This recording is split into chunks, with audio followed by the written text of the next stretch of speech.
एक जागा नाशिकची ही अपक्षाकडे जाताना दिसते. गोकुळ गीते विजयी झाले. नाही, अजून काही तसं ठरलेलं नाही. आता मी पहिल्यांदा घरी जाणार आहे वडिलांना भेटण्याला शिंगवे या गावी. तुमच्या विजयामुळे गिरीश भाऊ यांच्यावर आरोप करण्यात येत आहे का? नाही नाही नाही, त्यांनी तर शेवटच्या दिवसापर्यंत माझ्यावर प्रेशर ठेवलेलं होतं. आपल्याला माहित आहे का त्या दिवशी पण मी मतदानाच्या दिवशी मला या ठिकाणी येऊन बाईट द्यायला लावली होती. गणेश भाऊंनी मी आपल्याला बाईट दिली होती की मी तो स्वतः दिली नाही. मी माझा फक्त प्रचार थांबवला होता. मी त्या निष्क्रिय उमेदवाराला पाठिंबा देऊ शकत नव्हतो. माझी पहिल्या दिवसापासूनची भूमिका स्पष्ट होती. पण त्या ठिकाणी महायुतीचे घटक म्हणून गणेश भाऊंनी त्या ठिकाणी आपल्याला सांगितलं होतं. त्या ठिकाणी आपल्याला माहित आहे का कॅम्पच्या ठिकाणी पण त्या ठिकाणी आमच्या वहिनी दीपाली गीते यांना त्यांनी बोलायला लावलं होतं की उमेदवाराला मतदान करा वगैरे. पण लोक स्वतःचे, मी सांगितलं होतं, लोकांचे स्वतःचे वैचारिक मतं असतात.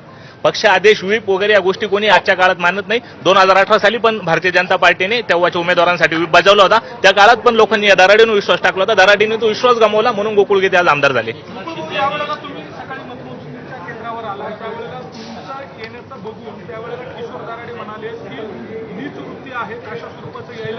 त्यांनी त्या ठिकाणी काय असलेले शब्द पण उच्चारले, पण मी बोलणार नाही. त्यांचं कॅरेक्टर लोकांना माहित आहे. त्यांचे अनेक व्हिडिओ त्या ठिकाणी सोशल मीडियावर आहे. माझी ती वैचारिक पातळी नाही. गिरीश महाजन वगैरे भेटायला जाणार आहात किंवा काही फोनवर? हा, मी जर त्यांनी मला जर तसे काही ग्रीन सिग्नल दिले तर आणि मी नक्की भेटेल. त्यांना आशीर्वाद घेणं क्रमप्राप्त आहे. आपल्या नाशिक जिल्ह्याचे ते कुंभमेळा मंत्री आहे आणि जिल्ह्याचे वरिष्ठ मंत्री आहे. मला त्यांना भेटणं क्रमप्राप्त आहे.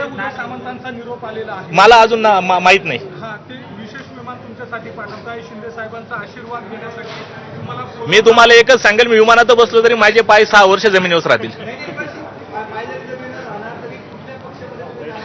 तो मी सांगितलं ना, कार्यकर्त्यांना विचारल्याशिवाय तो निर्णय मी घेऊ शकत नाही. माझे कार्यकर्ते आपण पाहिले सगळे बाहेर उपस्थित आहे आणि निवडणूक त्यांनी नेली खरी पुढे.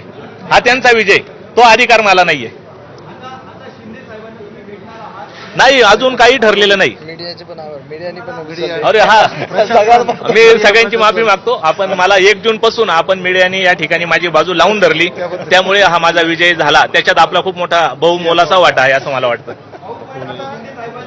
काय शुभेच्छा पराभूत झाल्यानंतर दराडेंना काय शुभेच्छा दिल्यात? हा, एक गोष्ट अजून सांगतो. या समग्र प्रक्रियेमध्ये मला त्या ठिकाणी महाविकास आघाडी आणि मालेगावची इस्लाम पार्टी यांनी त्या ठिकाणी माझ्या मागे एक ठोस भूमिका त्यांनी शेवटपर्यंत ठेवली. मी त्यांचे विशेष आभार मानतो. छगन भुजबळ यांनी मदत केली नाही असं दराडे म्हणाले. मला त्याबद्दल माहित नाही काही. तुम्हाला मदत केली नाही, माझी आणि त्यांची या प्रक्रियेत कधी गाठभेट पण झाली नाही आणि कुठलाही फोन पण नाही झालेला. भुजबळांचं बळ तुमच्या सोबत होतं अशी चर्चा. आता दराडे कोणावर पण बोलू शकतात, तो त्यांचा अधिकार आहे. नाही नाही नाही, अजून कोणाशी बोलणं नाही झालं. मी या रूमच्या बाहेरच गेलेलो नाही सकाळपासून. प्रवेश कधी करताय चर्चा सुरू झाली आहे. कार्यकर्ते पण त्या ठिकाणी कार्यकर्त्यांना विचारेल आणि तुम्ही त्या ठिकाणी थांबा. कार्यकर्ते सांगाल आपण तिकडे प्रवेश करून टाकू. काहीच नाही. आता आज तर प्रवेश कुठे करायचा? आज पहिला आनंद उत्सव साजरा करू द्या. आज पहिला आनंद उत्सव कार्यकर्त्यांशी चर्चा करून प्रवेश घेणार. धाराशिव पॅटर्न राबवणार. थोडी मला आता मोकळे घ्या तुम्ही.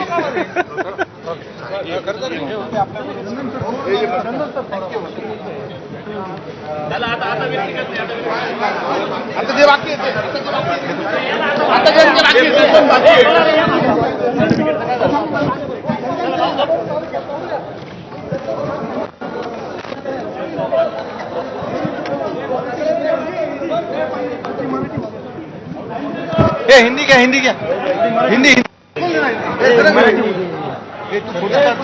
तर गोकुळ गीतेंची ही प्रतिक्रिया समोर आलेली आहे. कार्यकर्ते सांगतील तिथे मी प्रवेश करणार असं गोकुळ गीते म्हणतायत. त्यासोबतच त्यांनी महाविकास आघाडी आणि मालेगावच्या इस्लाम पार्टीचे देखील आभार मानलेत. त्यांनी आपल्याला या निवडणुकीमध्ये पाठबळ दिल्याचं देखील ते म्हणालेत. आणि जर गिरीश महाजन यांनी बोलावलं तर त्यांना भेटायला जाणं क्रमप्राप्त आहे. ते या नाशिक जिल्ह्याचे वरिष्ठ नेते आहेत, मंत्री आहेत. त्यामुळे त्यांनी जर भेटीसाठी बोलावलं तर आपण जाणार असल्याचं गोकुळ गीते म्हणालेत. तर या सगळ्या घडामोडींवरती आपलं लक्ष असेल. तुर्तास एक छोटासा ब्रेक घेऊन थोड्याच वेळात पुन्हा भेटूया.